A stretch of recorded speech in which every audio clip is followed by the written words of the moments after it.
Welcome to Football Queries. তো hello guys, welcome back to আমাদের video for football queries YouTube channel. তো তোমাদের সকলকে আবারও স্বাগত জানাই আমাদের ফুটবল কোয়েরিজ ইউটিউব চ্যানেলে।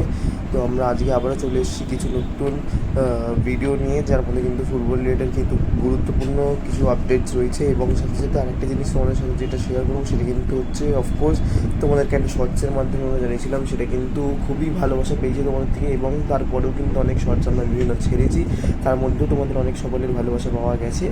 তো সেই জন্য কিন্তু আমি খুবই খুশি এবং তোমাদের সাপোর্ট দেখেও আমার খুব ভালো লাগছে। তো যেটা মেন কথা সেটা হলো এটাই যে আমরা কিন্তু রীতিমতো কিন্তু সব পুরো ওভার দ্য ওয়ার্ল্ডে যত ফুটবল আপডেটস হবে, মানে যে কোনো ক্লাব যেভাবে প্রিমিয়ার লিগ, আল নাসর, ফাল নাসর, সব কটা ক্লাবে যতটা সম্ভব আমরা আপডেট দেওয়ার চেষ্টা করব, যতগুলো তোমাদের দরকার থাকবে।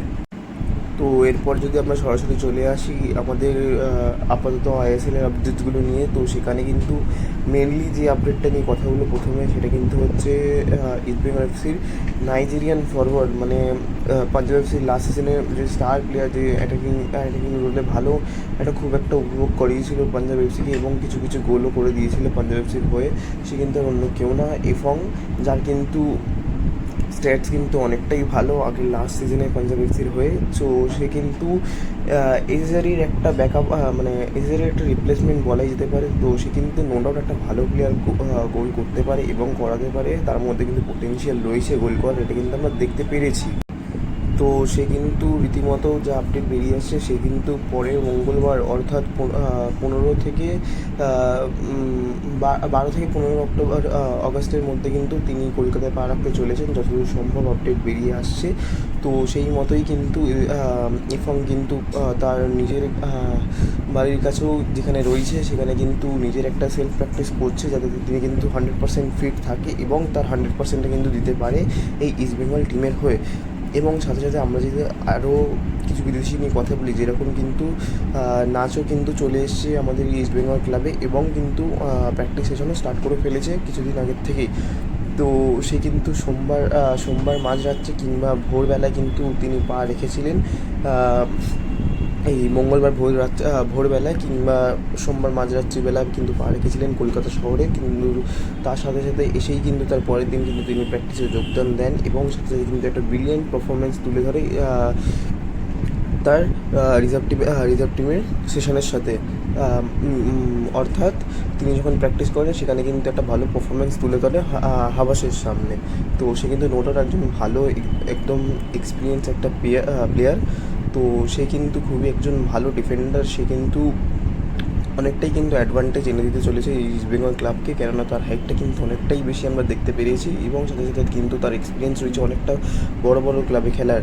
তো সাথে সাথে যদি তার পাশে যদি আনওয়ার এবং নাচো থাকে, তাহলে কিন্তু ডিফেন্সটা কিন্তু পুরোটাই একদম একটা ওয়াল হয়ে যেতে চলেছে, সেটা কিন্তু আমরা অলরেডি বুঝতে পারছি। এবং সাথে সাথে পরের ম্যাচ থেকে কিন্তু এটাও শোনা যাচ্ছে যে 31 তারিখ থেকে যে ম্যাচটা রয়েছে ইস্ট বেঙ্গল, সেই ম্যাচ থেকে কিন্তু এই বিদেশিগুলো কিন্তু খেলতে পারে, মানে এফং বাদে রাশিদ, ড্যানি র্যামিরেজ এবং নাচো কিন্তু পরের ম্যাচ থেকে অ্যাভেলেবেল থাকতে পারে। এবং সাথে সাথে যদি ইন্ডিয়ান প্লেয়ার্সদের মধ্যে কথা বলি, খুব একটা ব্রিলিয়ান্ট পারফরমেন্স কিন্তু করতে পারেনি রোহিত কুমার এবং রোহিত দানু লাস্ট ম্যাচে, যেটা কিন্তু ছিল ডার্বি ম্যাচ। সেখানে কিন্তু আমরা দেখতে পেয়েছিলাম রোহিত দানু হয়তো কিছুটা হলেও গেম ফিট, 100% গেম ফিট জায়গায় কিন্তু আসেনি। কারণটা একটাই যে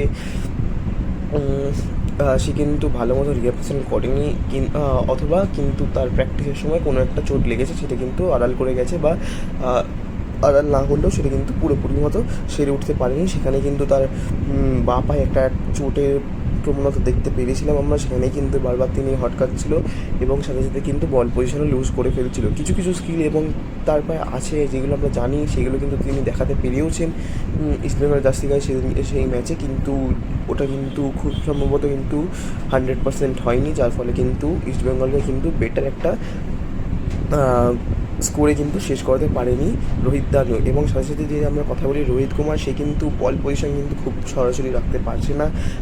বলা সম্ভব যে সে কিন্তু বলের পেছন পেছন দৌড়াচ্ছে, কিন্তু কারণ একটাই, যখন বলগুলো পাচ্ছিল, এটা কিন্তু একটু লক্ষ্য করতে পারো তোমরা, যে জেকসন যখন বলগুলো পাচ্ছিল তখন কিন্তু যখন বাড়াচ্ছিল রোহিত কুমারকে, তখন কিন্তু রোহিত কুমার কিন্তু পুরো ছন্ন ছাড়া ছিল, মানে ফার্স্ট টাচ কিন্তু ঠিকমতো নিতে পারছিল না। তো তাকে কিন্তু একটু বেটারমেন্ট করতে হবে। হাবাস কিন্তু তার দিকে অবশ্যই দেখবে, আমরা সকলেই জানি হাবাস কেমন কোচ, তো তাকে একটু প্রেশার দিলেই হয়তো তিনি একজন ভালো ফুটবলার হয়ে উঠবেন।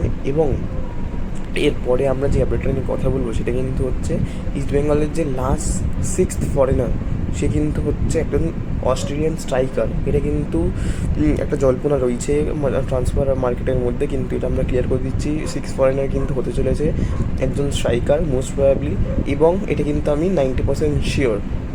আর এর সাথে সাথে কিন্তু তিনি কিন্তু লেফট উইং পজিশনেও কিন্তু খেলতে পারে এবং ভার্সেটাইল রোলে খেলতে পারে। এটা কিন্তু আমরা বলতে পারি left wing, centre mid, attacking midfielder এবং স্ট্রাইকার পজিশনে কিন্তু তিনি খেলে দিতে পারেন।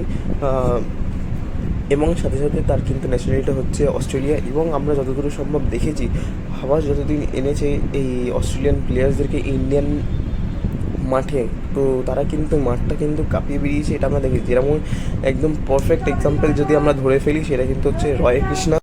সে কিন্তু গোটা 3টে না 4টে বছর কিন্তু পরপর টানা খেলেছিল। প্রথমে এটিকেতে একটা সিজন ব্রিলিয়ান্ট পারফরমেন্স করেছিল, এবং তারপরে 2 কি 3টে সিজনে আরও ভালো মতো পারফরমেন্স করে কিন্তু মোহনবাগানকেও কিন্তু অনেকটা জয়লাভ জায়গায় এনে দাঁড় করিয়েছিল।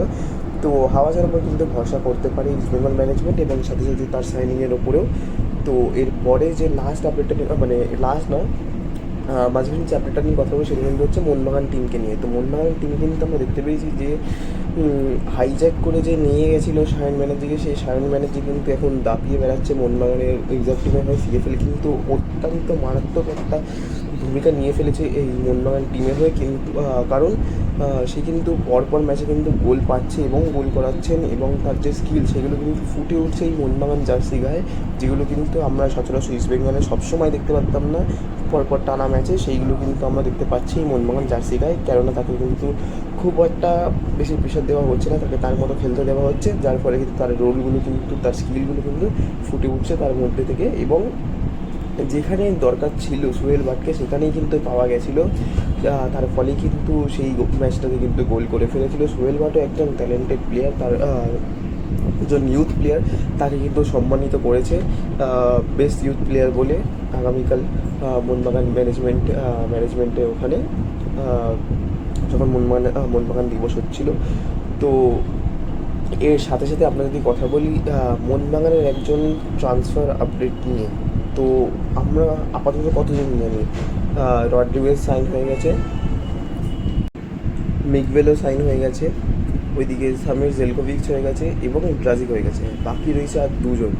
এবার ডেমপ্রিস কিন্তু মোস্ট প্রবাবলি আর 2জনের মধ্যে কিন্তু একজন নামবে প্রপার স্ট্রাইকার এবং আরেকজন নামবে প্রপার সেন্টার ব্যাক, যার মধ্যে কিন্তু খুব, যদি আমরা ভুল না করে থাকি, স্ট্রাইকারটা কিন্তু খুব সচরাচর একজন ব্রাজিলিয়ান হতে চলেছে। প্রথমবার অনেক বছর পরে কিন্তু ব্রাজিলিয়ান একজন স্ট্রাইকার আসতে চলেছে মোহনবাগানে। তো এটা কিন্তু একটা দেখার বিষয় হবে যদি স্ট্রাইকারটা যোগদান করে। এবং আমরা এটাও একটা জানিয়ে দিই, এই প্লেয়ারটা কিন্তু খুব সম্ভবত এই লিগের প্লেয়ার, এবং তার পায়ে কিন্তু অনেকটাই জাদু রয়েছে, সে কিন্তু নেইমারের সাথেও খেলেছে। এইগুলোই কিন্তু আমরা আপডেটগুলো বেরিয়ে আসছি, সেই আপডেটগুলো কিন্তু তোমাদের সাথে শেয়ার করছি। এটা কিন্তু একদম একটা রিউমার পজিশনে রয়েছে, এটা কিন্তু পুরোপুরি শিওর না, শিওর হয়ে গেলে অবশ্যই তোমাদের সাথে শেয়ার করব। কিন্তু যতটা শোনা যাচ্ছে যে তার পায়ে কিন্তু অনেকটাই ভালো কাজ রয়েছে, এবং সাথে সাথে কিন্তু তিনি অনেক গোলও স্কোর করেছে এই লিগে, এবং তিনি কিন্তু একজন ব্রাজিলিয়ান। তো সেই প্লেয়ার যদি আসে এই মোহনবাগান টিমে, তাদের কিন্তু অ্যাটাক এবং ডিফেন্সটা আমরা দেখেই নিয়েছি, মারাত্মক লেভেলের ডিফেন্স। সেখানে কিন্তু মিশাইল কায়েত কিন্তু লাস্টের দিকে ডিফেন্সের লাস্টে একদম রক সলিড করে ফেলেছে গোলের আগে।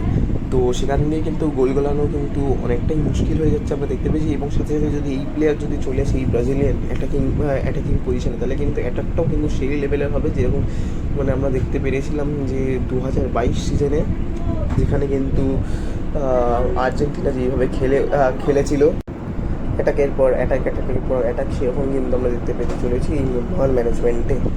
তো এরপরে আমরা যে লাস্ট আপডেট নিয়ে কথা বলবো সেটা কিন্তু হচ্ছে চেন্নাই এফসি এবং ওড়িশা এফসি। চেন্নাই এফসি কিন্তু রীতিমতো যে আমরা শুনতে পাচ্ছি ইস্টবেঙ্গল যতগুলো প্লেয়ারকে ছাড়ছে ইতিমধ্যে সেই প্লেয়ারগুলো কিন্তু সাইন করাতে চলেছে চেন্নাই এফসি।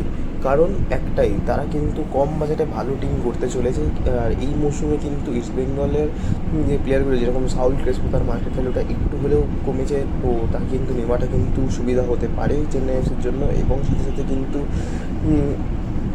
নন্দকুমার, তারও কিন্তু মার্কেট ভ্যালুটা ডাউন, একটু হলেও ডাউন আছে, বা মিড রেঞ্জ আছে, তারাকেও কিন্তু অ্যাফোর্ড করতে পারে। কিন্তু এই মুহূর্তে যা আপডেট বেরিয়ে এসছে সেটা কিন্তু এটাই যে নন্দকুমার কিন্তু অলরেডি সাইন করে ফেলেছে এই ওড়িশার এফসিতে। কারণ তিনি কিন্তু খুব সময় কোনো গেম টাইম পাচ্ছিল না এই ইস্টবেঙ্গল ক্লাবে, সে কিন্তু দাবি করে এবং সাথে সাথে কিন্তু তিনি বেরিয়ে যায় এবং বেরিয়ে গিয়ে তার পুরনো ক্লাব কলিঙ্গাতে কিন্তু যোগদান করে, মানে ওড়িশা এফসি। তো এবার আমরা একটা কিন্তু আপডেট জানিয়েছিলাম তোমাদেরকে যে সাউল ক্রেসপো কিন্তু ব্যাঙ্গালোর এফসিতে যেতে চলেছে, সেটা কিন্তু আমরা অবশ্যই বলেছিলাম, কিন্তু একটা রিউমার পজিশনে রয়েছে, বা আমরা কিন্তু অতটাও শিওর ছিলাম না। তো এখনও কিন্তু সেই আপডেটটাই দাঁড়িয়ে রয়েছে যে ব্যাঙ্গালোর কিন্তু সব থেকে আগে রয়েছে এই রেসে সাউল ক্রেসপোকে নেওয়ার জন্য। কারণ একটাই, তাদের মধ্যে কিন্তু ব্রায়ান সানচেজ কিন্তু তাদেরকে ছেড়ে দিয়েছে এবং তার মানে তার রিপ্লেসমেন্ট হিসাবে কিন্তু সাউল ক্রেসপো কিন্তু বেটার অপশন হতে পারে, কেননা তিনি ডিফেন্সিভ মিডফিল্ড প্লেয়ার হলেও কিন্তু তিনি এটাকে অনেকটাই সাহায্য করেন টিমদেরকে, এবং টিমকে জেতাতে কিন্তু 90 মিনিট অবধি কিন্তু দাঁড়িয়ে বেড়ায় পুরো মাঝমাঠ জুড়ে। তো রীতিমতো কিন্তু ব্যাঙ্গালোর এফসি এগিয়ে থাকলেও কিন্তু চেন্নাই এফসি তার রেসেও কিন্তু পিছিয়ে নেই। তো চেন্নাই এফসি অনবরত চেষ্টা করে যাচ্ছে তাকে সাইন করানোর জন্য। তো এই ভিডিওতে এই কটা ছোটো ছোটো আপডেট ছিল। তো যদি ভিডিওটা ভালো লেগে থাকে এবং হেল্পফুল লেগে থাকে, বা কিছু ইনফরমেশন তোমরা পেয়ে গেছো, এরকম যদি কিছু মনে হয় থাকে, তাহলে অবশ্যই চ্যানেলটাকে লাইক করো। তোমাদেরকে কি আর কিছুই বলার নেই, কেন তোমরা অনেক কী সাপোর্ট জানিয়ে দেখিয়েছো আমাদের এই চ্যানেলকে, এবং আমি চাই আমাদের এই চ্যানেলটা আরও বড় হোক, এবং এইভাবেই কিন্তু আমরা ভিডিও ছাড়তে থাকি এবং তোমাদেরও এন্টারটেনমেন্টটা বজায় থাক। তো সেই জন্যই কিন্তু তোমরা চ্যানেলটাকে সাবস্ক্রাইব করে রেখো এবং তোমাদের বন্ধুদের মাঝখানে কিন্তু শেয়ার করে দিও, তাদের কিন্তু তারাও কিন্তু এই আপডেটগুলো পায় এবং আমাদের যে ফিচার্সগুলো আরও কিন্তু সেগুলো পায়, যেরকম শর্টস এবং যে হাইলাইটসগুলো কিন্তু আমাদের চ্যানেল থেকেও ছাড়া হয় এবং আরও বেটার কোয়ালিটিতে ছাড়া হয়। তো সেইগুলো কিন্তু তোমরা এখান থেকে এই চ্যানেল থেকে উপভোগ করতে পারো। তো সেই জন্য তোমরা চ্যানেলটাকে সাবস্ক্রাইব করে রাখো এবং সাথে সাথে বেল আইকনটা টিপে রাখো, যখনই আমরা ভিডিও পোস্ট করবো তখনই কিন্তু যেন তোমরা সবার আগে দেখতে পারো। এবং সাথে সাথে এটাই বলবো যে তোমরা আমাদের সাথে টিকে থেকো, এবং চলো দেখা হচ্ছে আবার পরবর্তীকালে ভিডিওতে। ততক্ষণের জন্য ধন্যবাদ।